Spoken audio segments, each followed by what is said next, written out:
Assalamualaikum warahmatullahi wabarakatuh. Semangat pagi anak-anakku, semangat belajar dimanapun kalian berada. Nah, anak-anakku, kali ini Ibu akan memberikan pengantar vektor. Karena untuk mempelajari vektor itu kita mau tidak mau harus belajar tentang matematika. Dan kebetulan untuk materi matematika, untuk materi khusus trigonometri itu di kelas 10 belum diberikan, sehingga akan Ibu berikan tembakannya ya tentang pengantar vektor ini untuk mempermudah nanti kalian belajar tentang vektor. Nah anak-anakku, silahkan dilihat di layar pengertian sinus alfa, kosinus alfa, dan tangen alfa. Simbolnya seperti ini ya, sinus alfa, kosinus alfa, tangen alfa. Bacanya tangen, biasanya ada yang menuliskan TAN ya, tan gitu, atau TG. Simbolnya seperti itu. Ya, silakan dilihat, ini ada segitiga. Ibu gambar segitiga ABC, segitiga siku-siku. Kemudian sudutnya Ibu ambil salah satu sudutnya, yaitu Ibu beri nama sudut alfa, ya, sudut alfa. Maka sisi di depan sudut alfa ini adalah sisi depan. Ibu beri simbol D, ya, D, depan. Kemudian sisi di bawahnya ini adalah sisi samping, yaitu sisi AB. Diulang lagi, sisi di depan sudut ini adalah sisi BC, kita sebut sisi depan. Sedangkan sisi di bawahnya ini, sisi AB, disebut sisi samping. Dan sisi AC ini adalah sisi miring, karena dia yang paling miring ya.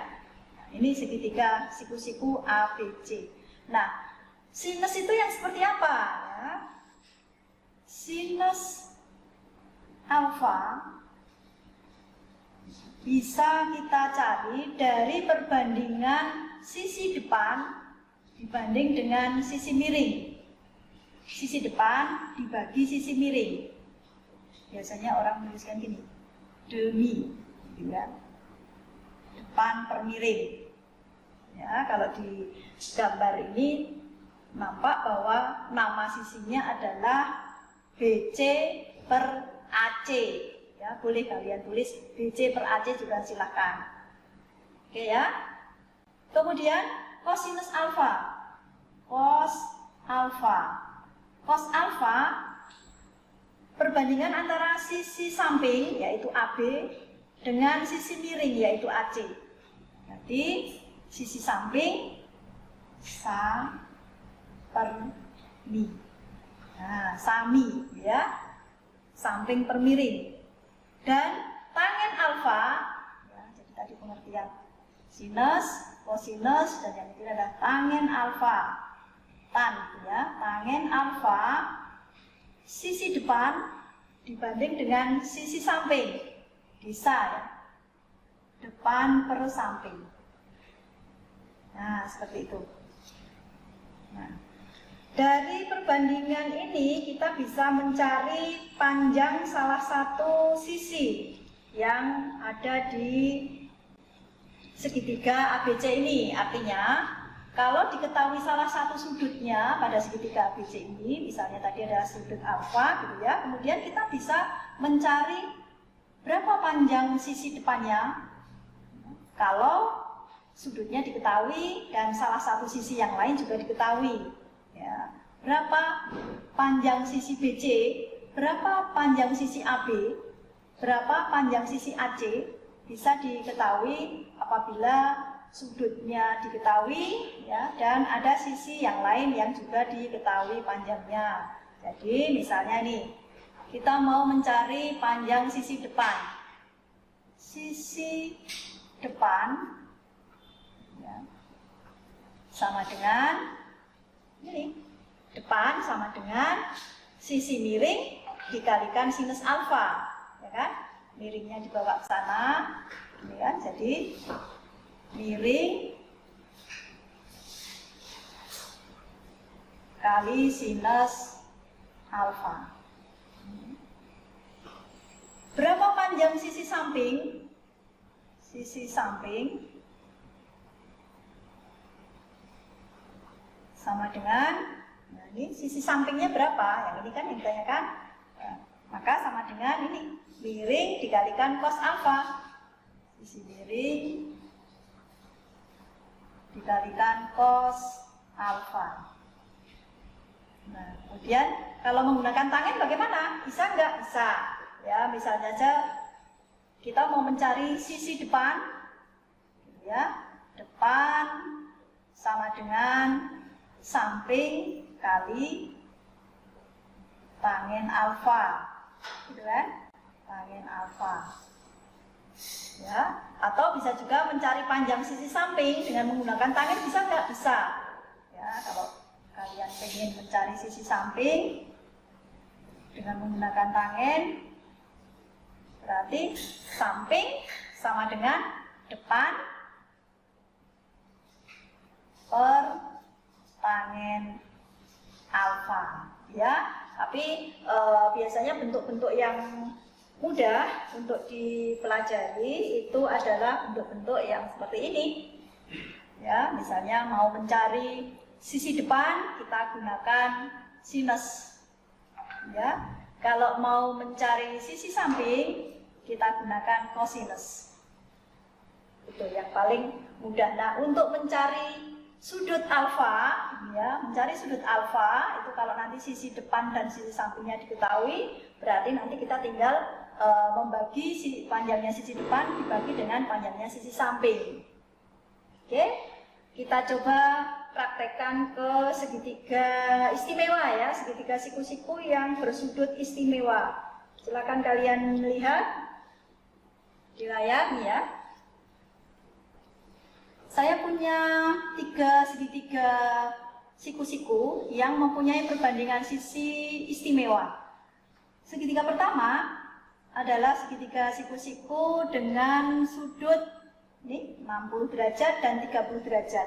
Untuk sudut seperti ini, istimewa seperti ini gambarnya, akan memiliki perbandingan yang khas, ya, yaitu sisi samping dari sudut 60 ini 1, sisi miringnya 2, sisi depannya akar 3.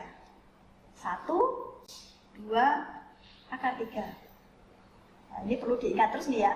Sebenarnya ini juga bisa digunakan dengan model Pythagoras, ya. Teorema Pythagoras. Bisa dicek.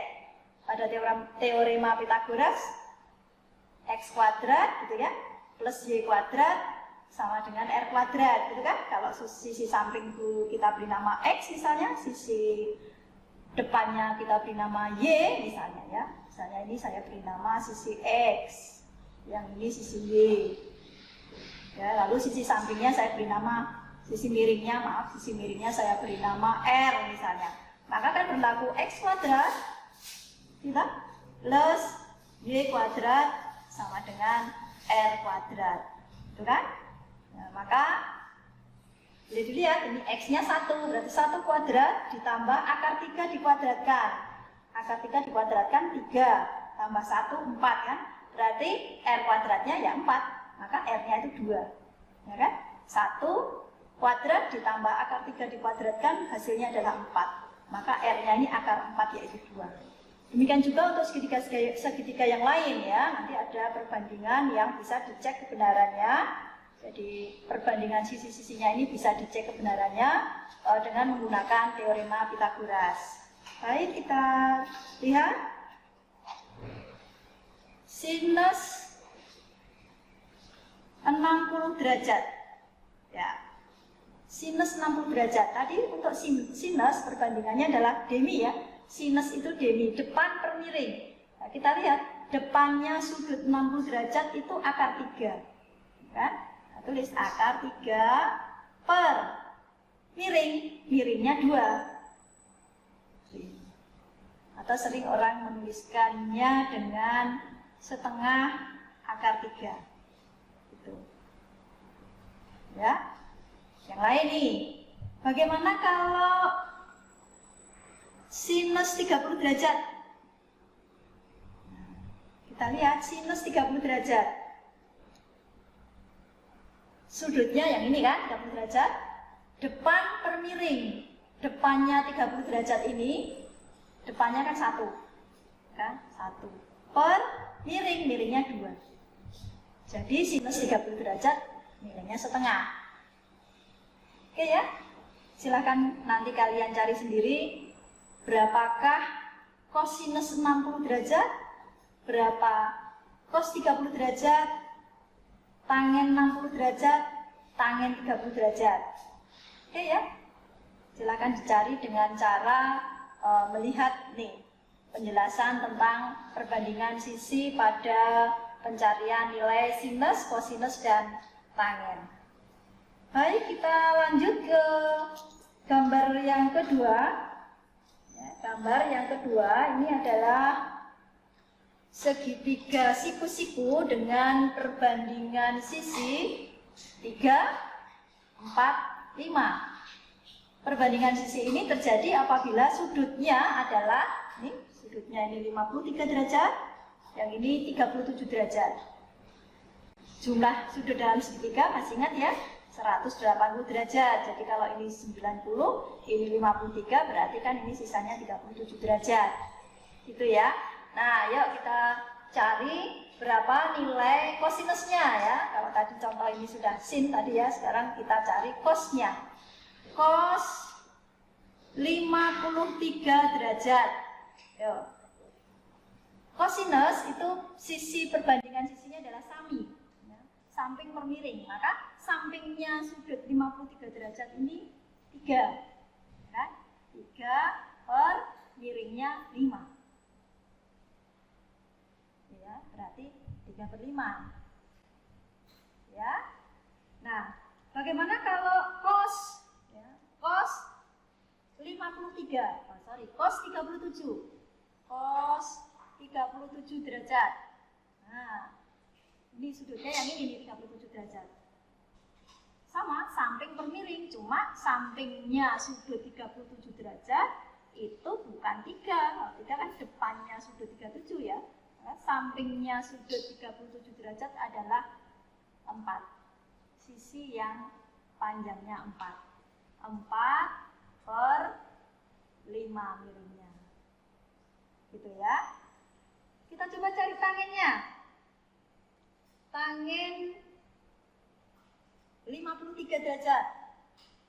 Tangen 53 derajat. Yuk.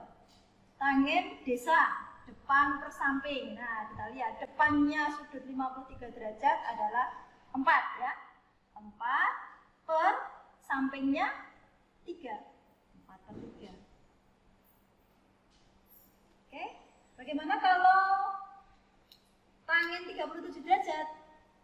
Tangen 37 derajat sama dengan depannya 37 derajat adalah 3. Sisi yang panjangnya 3 per sampingnya 4. Ya. Mudah ya mengingat. Oke, kita lanjut gambar segitiga yang ketiga, yaitu segitiga siku-siku sama kaki ya. Siku-siku sama kaki seperti ini. Segitiga siku-siku, kakinya sama. Ini kaki ini sama dengan kaki ini. Sehingga perbandingannya kalau ini Ibu beri angka 1, berarti ini juga 1 ya, karena sama kaki. Lalu sisi miringnya sama seperti Pythagoras yang lain ya. Akar dari 1 kuadrat plus 1 kuadrat, akar 2 kan? Nah, ya kita coba mencari nilai sinus dan kosinusnya. Contoh nih, sinus 45 derajat. Ya, mau pakai sisi sudut yang di bawah ini boleh, yang di atas juga silakan, sama. Sinus 45 derajat, perbandingannya adalah demi. Depannya 45 derajat ini kan 1. Ya kan? Kalau mau pakai sudut yang atas, sama aja, depannya juga 1. Per miringnya akar 2. Akar 2. 1 per akar 2. Nah, biasanya supaya tampilannya lebih manis gitu ya, biasanya ini dikalikan dengan akar 2 per akar 2 supaya tampilannya beda, nanti silakan dilihat. Ya, seperti ini. Dikalikan akar 2 per akar 2. Nggak masalah ya, akar 2 per akar 2 kan 1. Jadi angka 1 itu kan identitas bagi perkalian. Bilangan berapapun dikalikan 1, hasilnya adalah bilangan itu sendiri. Masih ingat ya? Nah, yuk kita kalikan. 1 kali akar 2, akar 2. Ya kan? Per akar 2 kali akar 2, akar 2 kuadrat. Berarti 2. Nah, sering orang menuliskan seperti ini, sama saja sih nanti. Setengah akar 2. Gitu ya. Nah, sekarang kita coba mencari cos 45 derajat samping per miring. 45 derajat yang ini sampingnya 1. Pakai yang ini sama, sampingnya 1 juga. Per miringnya akar 2. Nah, ternyata hasilnya sama. Hasilnya adalah setengah akar 2. Jadi nilai sin 45 derajat dan nilai cos 45 derajat itu sama, yaitu setengah akar 2. Ya. Bagaimana kalau tangen? Coba kita cari tangennya. Tangen 45 derajat sama dengan tangen depan per samping. Depannya 45 derajat itu 1, sampingnya juga 1. Ya kan? Depannya 1, sampingnya juga 1. Pakai yang ini sama aja, depannya 1, sampingnya 1. Berarti tangen 45 derajat itu nilainya 1. Oke? Ya, ini untuk pengantar vektor. Untuk mempermudah kita nanti belajar vektor. Nah, untuk selanjutnya silakan nanti kalian bisa membuat tabel ya, membuat tabel nilai sinus, kosinus, dan tangen untuk sudut-sudut istimewa. Nah, kalian bisa membuat tabel seperti pada layar ini ya.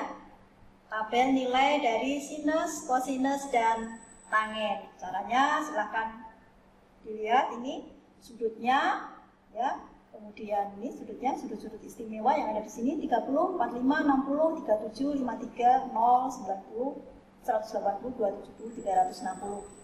Ya, kemudian kolom bawahnya, baris bawahnya sudut sinus alfa, ya. Sinus alfa, kelihatan nggak nih? Sinus alfa.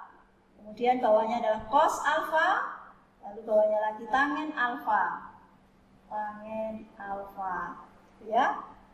Sinus 30 derajat, berapa tadi besarnya? Setengah ya. Sinus 30 derajat, setengah. Sinus 45 derajat, tadi setengah akar 2. Masukkan sini. Sinus 60 derajat, setengah akar 3. Sinus 37 derajat, 3/5. Sinus 53, 4/5. Selanjutnya, sinus 0 derajat. Ya, jadi ingat-ingat nih, sinus 0 derajat itu nilainya 0. Nanti kalau kita sudah belajar grafik sinus, nah nanti akan sangat mudah dilihat berapa nilai dari sinus 0 derajat. Kenapa kok 0? Nanti bisa dilihat di grafiknya pada pembelajaran matematika. Ya, sinus 90 derajat, nilainya 1. Sinus 180 derajat, 0 lagi. Sinus 270 min 1. Sinus 360 derajat, 0. Ya. Kemudian untuk cos, nah silakan bisa dilihat sambil diingat-ingat nanti ya. Berikutnya tangen. Nah, tangen 30 derajat. Silakan nanti dicek dengan cara seperti tadi Ibu sudah uraikan. Berapa nilai tangen 30 derajat? Berapa nilai tangen 45? Tadi sudah dicari ya. Kalau 45 tadi 1 ya. 1 ya. Berapa tangen 60 derajat? Berapa tangen 37 derajat? Tadi sudah kita cari, yang ini 3/4 ya. 3/4. Tangen tadi kan depan per samping ya. 3/4. Tangen 53 derajat, 4/3. Dicek nanti ya. Kemudian tangen 0, itu nilainya 0. Tangen 90 derajat, nilainya tak terhingga. Tangen 180, 0. Tangen 270 itu juga tak terhingga. Dan tangen 360 derajat, nilainya 0. Ya, mudah-mudahan nanti segera mendapatkan materi matematikanya ya, supaya kalian lebih paham banget ya kenapa nilainya seperti itu. Nah, ada sedikit tambahan untuk pengantar vektor, yaitu tentang kuadran. Ya, ada kuadran. Ya, kuadran itu nama lainnya daerah ya. Nah, dalam pembelajaran matematika itu kita mengenal ada 4 kuadran. Ya, kuadran 1, kuadran 2, ini kuadran 3, kuadran 4. Lawan jam-jam ya. Kuadran 1, kuadran 2, kuadran 3, kuadran 4. Kuadran 1 itu yang seperti apa ciri khasnya? Kuadran 1 itu sudut antara 0 derajat hingga 90 derajat. Ya, ini 0 sampai 90 derajat. Di kuadran 2 itu sudutnya adalah 90 sampai 180 derajat. Ya. Di kuadran 3 sudutnya berapa nih? Antara 180 derajat sampai dengan 270. Paham ya? Kemudian di kuadran 4 sudutnya antara 270 hingga 360 derajat. Ternyata begini ya. Nah, nilai-nilai sinus, kosinus dan tangen itu ternyata di setiap kuadran ada perbedaan. Ya, untuk kuadran 1 itu semua nilai baik sinus, kosinus maupun tangen itu nilainya positif. Maka sering diberi jembatan keledai ya, all ya, all nanti di kuadran 2 sin. Nah, berarti ini yang nilainya positif hanya sinus saja. Hanya sinus saja yang positif. Kalau di kuadran 1 semua sin, cos, tangen positif. Di kuadran 3 itu nilai yang positif hanya tangen saja. Ya. Sedangkan di kuadran 4 nilai yang positif hanya cos saja.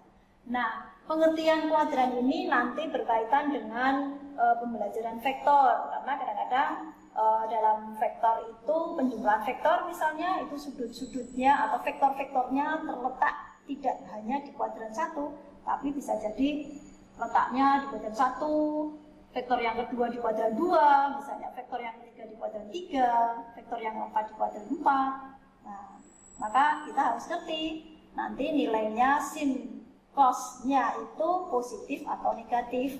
Maka kalian harus pahami dulu letak sudut itu, letak segitiga itu ada di mana ya, di kuadran berapa.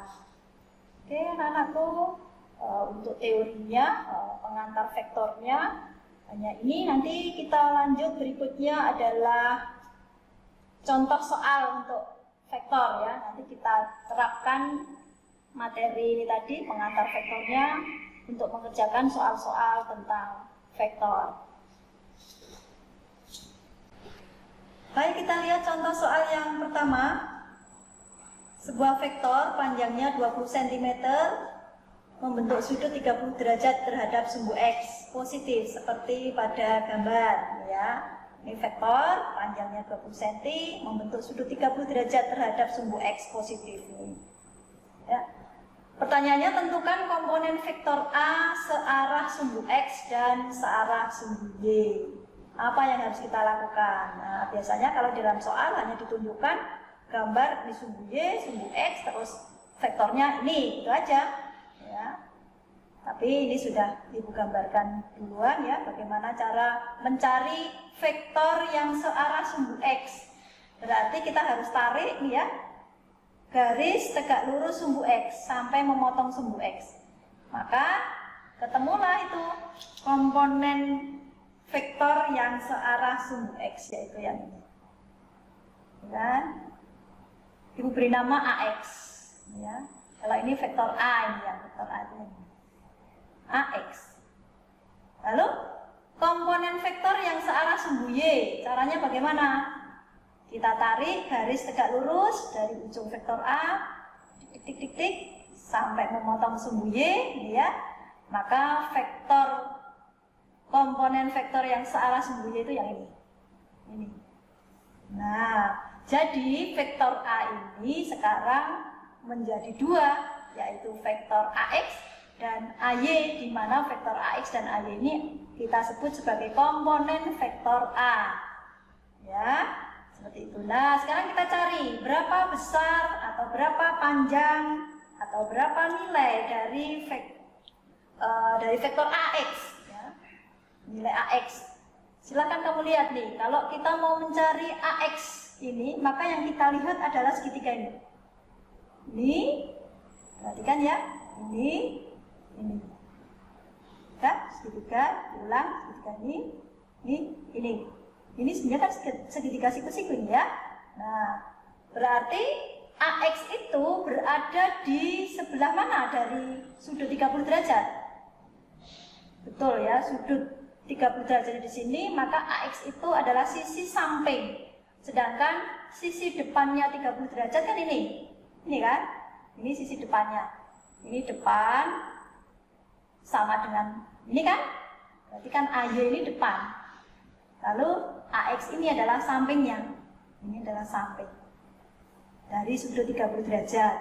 Baru kita cari, seperti tadi waktu Ibu jelaskan ya, bahwa untuk mencari nilai sisi samping kita bisa menggunakan kosinus paling mudah. Kan? Nilai sisi samping dari sudut 30 derajat, maka kita gunakan kosinus. Ya, yuk kita coba lihat ya. Cos 30 derajat sama dengan samping per miring, ya kan?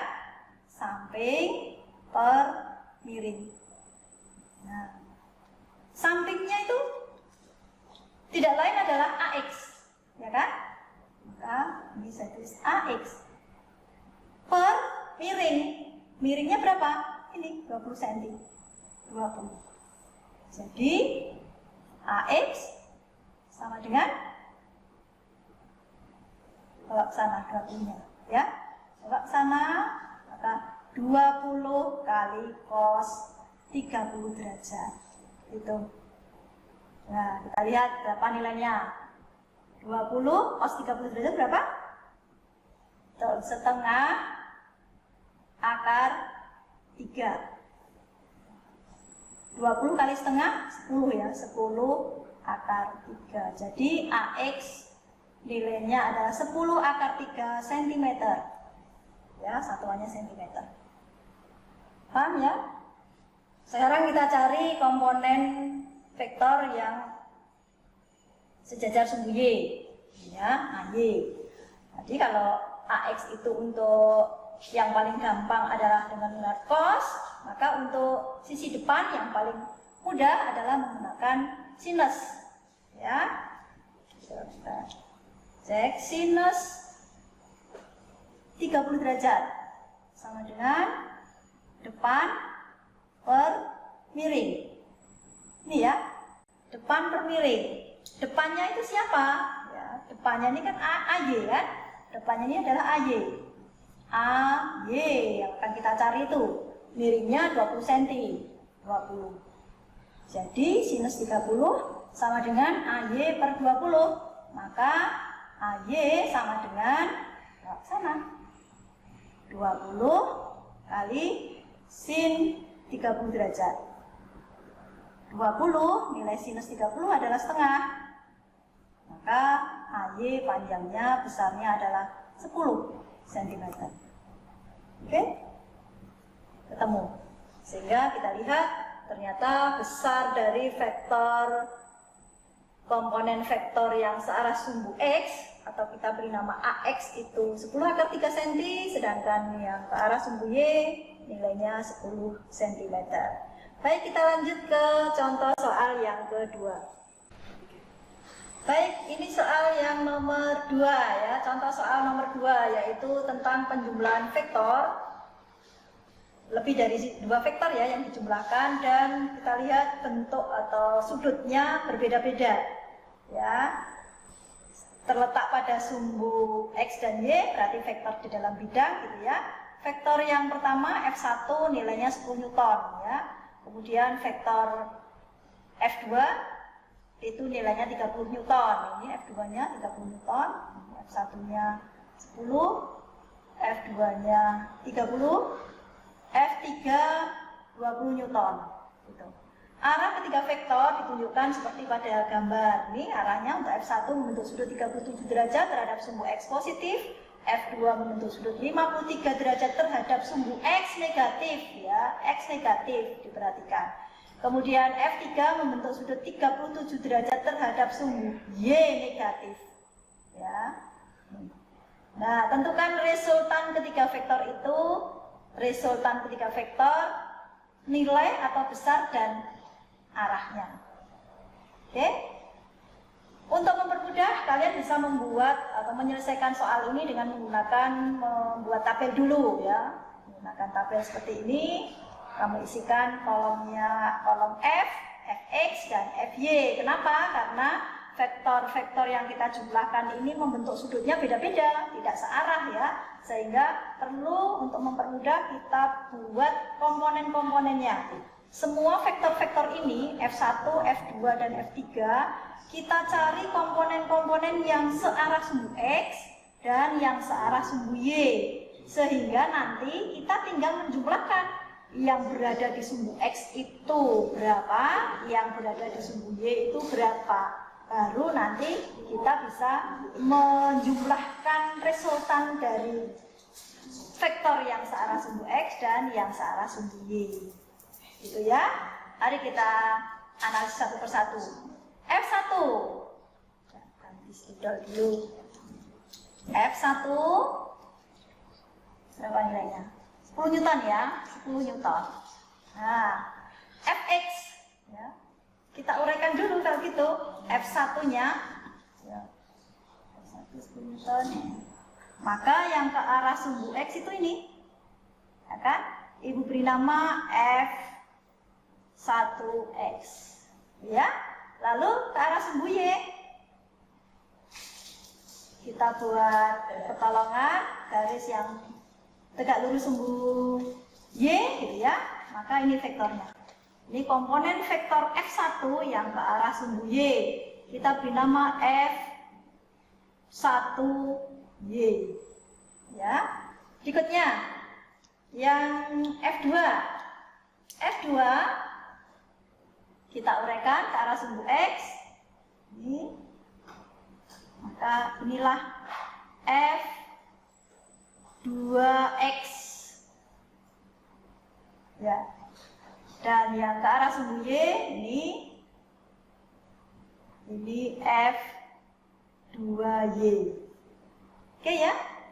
Berikutnya F3. Ya, F3 ke arah sumbu X dulu. Kita cari komponennya ini, ya. Ini F3X dan yang ini F3Y. Oke. Setelah itu baru kita masukkan sini. F1 10 Newton, ya. Maka F1X-nya berapa? Nah, ingat, ini kan F1X itu berada di samping sudut 37. Maka kita gunakan cos, ya kan? Kalau samping kita gunakan cos untuk mempermudah. Kalau depan kita gunakan sin, gitu ya. Maka F1X nilainya sama dengan F1 cos 37 derajat. Maka F1-nya 10 cos 37 derajat. Berapa cos 37? 10 kali nilai cos 37 4/5, ya. 4/5, silakan nanti dicek. Ya. Oke, berapa nih? Ini dapat 1, ya. Ini dapat 2. Jadi nilainya adalah 8 Newton. Bagaimana dengan F1Y? Sama dengan F1 pakai apa tadi? Sinus, ya. Sin 37. F1-nya 10, sinus 37, nilainya adalah 3/5. Ya. Jadi sama dengan 2 2 kali 3 ya, 6. Tuh. Lanjut lagi. F2 sekarang. F2 nilainya 30. Oke, maka F2X, ya lihat nih, F2X karena dia berada di sebelah kiri, ya, dia arahnya ke arah sumbu X negatif, berlawanan dengan F1X ya. F2X ini arahnya berlawanan dengan F1X, berarti dia nilainya nanti negatif, arahnya ke arah kiri. Kita beri tanda negatif 2 biar gampang. Ya. F1 cos, ya tak? F1 cos 53 derajat. Sama dengan min F1, sorry ini F2 ya, maaf, F2, ini F2 cos 53. Nilai F2-nya 30, cos 53 adalah 3/5. Ya. Ini dapat 1, ini dapat 6 ya. Jadi sama dengan 6 kali 3, 18 Newton. Oke. Berikut F2Y. Sama dengan F2Y, ke atas, berarti kalau ke atas positif ya. F2Y, F2 sin 53 derajat. Sama dengan 30 sinus 53, 4/5. Kan? 6 kali 4, 24 Newton. Oke ya. Terakhir F3.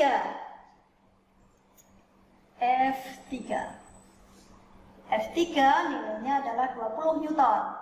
Ya. Maka kita cari dulu F3X sama dengan F3X. Arahnya sama ini dengan F2X ke kiri. Berarti nanti berada di kuadran 2 ya. Di kuadran 2 nilai yang positif kan hanya sinus kan? Berarti kosinusnya negatif. Maka ini langsung kita beri tanda negatif dulu. Min F3 cos. Berapa ini sudutnya? 37 ya? Oh, sorry. Kita cek dulu nih. Ternyata 37 derajat itu sudutnya ini nih. Ini. Ya, ini ternyata kalau tidak teliti bisa salah nih ya. Sudut 37 ini bukan yang di sini tapi di sini terhadap sumbu Y, tidak terhadap sumbu X ya. Nah, maka F3X-nya, ini F3X itu kan sisinya berada di depannya 37 derajat ya. F3X ini kan sama ya panjangnya dengan ini. Ini kan F3X. Ternyata F3X itu adalah sisi depan, bukan sisi samping. Maka kalau sisi depan kita tidak menggunakan cos, melainkan menggunakan sinus. Ya, menggunakan sinus. Oke, kita cari min F3 sin sinus 37 derajat. Yuk, sama dengan min F3 tadi 20 sinus 37 derajat itu 3/5. Ya. Ini bagi 5 dapat 1, ini bagi 5 dapat 4 ya. Jadi min 12 Newton. Paham ya nak ya? Berikutnya F3Y. Ya, ternyata yang namanya X dan Y, X itu tidak selalu cos ya. Y tidak selalu sin, tapi kita harus lihat dulu, teliti banget ya sudutnya. Jadi untuk pembelajaran vektor ini memang butuh ketelitian ya. Oke, F3Y itu yang ini. F3Y ternyata sisi F3Y itu berada di samping dari sudut 37. Karena samping maka kita menggunakannya cos gitu ya. Dan arahnya ternyata ke bawah, yaitu menuju ke arah sumbu Y negatif ini. Ya, maka langsung kita beri tanda negatif. Min F3 tadi sisi samping toh pakainya cos 37 derajat sama dengan min 20 cos 37 itu 4/5 ya, sama dengan ini 1, ini 4 kali 4 16 min 16. Oke, selesai. Jadi komponen-komponennya sudah terisi semua. Nah, sekarang berarti kita tinggal mempunyai dua sumbu ya, atau mempunyai vektor-vektor yang arahnya hanya di dua sumbu saja. Kalau tadi kan ini vektor-vektornya arahnya tim pentalit nih ya, sana ke situ ke sana ya. Nah sekarang sudah ada di sumbu X semua dan berada di sumbu Y semua, sehingga kita tinggal jumlahkan seperti menjumlahkan angka aljabar biasa, menjumlahkan skalar biasa ya, tinggal dijumlahkan saja. Jadi kalau begitu sigma fx ya sama dengan ini 8 ditambah ini minus ini ya, lupa ini 8 dikurangi 18 dikurangi 12 gitu kan, berapa nih? 8 dikurangi 18 min 10 ya, min 10 dikurangi 12 min 22 ya ya gitu. Oke, kemudian untuk yang ke arah sumbu Y ya, nanti kalian koreksi nih, siapa tahu tadi salah menjumlahkannya ya. Sigma FY sama dengan ini F1Y nya itu 6 ditambah F2Y nya tadi 24 ya, F2Y ya, masih positif nih 24 ditambah F3Y nya negatif nih min 16. Oke, sama dengan apa nih? 6 dikurangi 16 min 10 ya, min 10 ditambah 24 14 ya, 14 newton. Lalu setelah itu kita gambar. Gimana gambarnya? Gambar sini ya. Nah, sehingga kalau digambar sigma fx-nya itu ke arah sumbu x negatif nih karena ada nilai negatifnya. Jadi ke sana kan? Ini sigma fx. Sedangkan sigma fy-nya ke arah sumbu y positif. Ya, ke arah sumbu y positif misalnya ini. Kan? Ke arah sumbu y positif. Ini sigma fy. Nah, bagaimana mencari vektornya, mencari resultannya? Ya, metode jajaran genjang ini ya. Nah, maka ini jumlah resultannya yang ini, yang hijau. Ya. Ini yang hijau inilah resultannya. Gitu. Resultan dari kedua vektor yang sudah tadi ini sebenarnya sigma fx dan sigma fy itu kumpulan dari komponen-komponen vektor f1, f2 dan f3. Sudah berapa resultannya? R sama dengan akar, kita beres kan? Akar dari sigma fx kuadrat ditambah sigma fy kuadrat, dikuadratkan. Ya, ini ya, dikuadratkan. Tinggal diisi aja. Sama dengan sigma fx-nya tadi min 22 ya. Min 22 kuadrat ditambah 14 kuadrat. Ya, silahkan kamu cari berapa nanti resultannya berapa newton. Gitu. Nah, berikutnya suruh mencari arahnya nih. Yang mana nih arahnya? Nah, kan vektor resultannya ini ya, R yang hijau. Maka arahnya ya, kita buat arahnya yang ini ya, sudut theta ini ya. Ya. Berarti resultannya itu membentuk sudut theta terhadap sumbu X negatif. Berarti berada di kuadran 2 ya, kuadran 2. Oke, cara mencarinya kita pakai tangen. Sebenarnya tidak hanya tangen yang bisa dipakai ya, sinus boleh, kosinus boleh. Yang penting ini nanti R-nya ini harus tahu dulu kalau pengen mencari menggunakan sinus atau kosinus. Ya, kalau ini belum tahu, kita bisa menggunakan langsung tangen saja. Tangen theta sama dengan depan per samping. Depan per samping. Berapa depannya? Depannya kan sigma, itu. Sigma FY kan? Depannya adalah sigma FY sama dengan sigma FY per sampingnya adalah sigma fx ya, tapi arahnya ke kiri ya, jadi minus sebenarnya ya, min sigma X sama dengan berapa sih Pak ini tadi? 14 ya? 14 per 22, tapi ini negatif gitu. Kalau kita bagi 2 dapat berapa? 7 ya, min 7 per 11 ya, berarti berapa tetanya? Ya, teta sama dengan, biasanya orang tulisan gini secara matematis, arkes tangen min 7 per 11 gitu. Sampai di sini sudah benar kalian kalau mencari ya.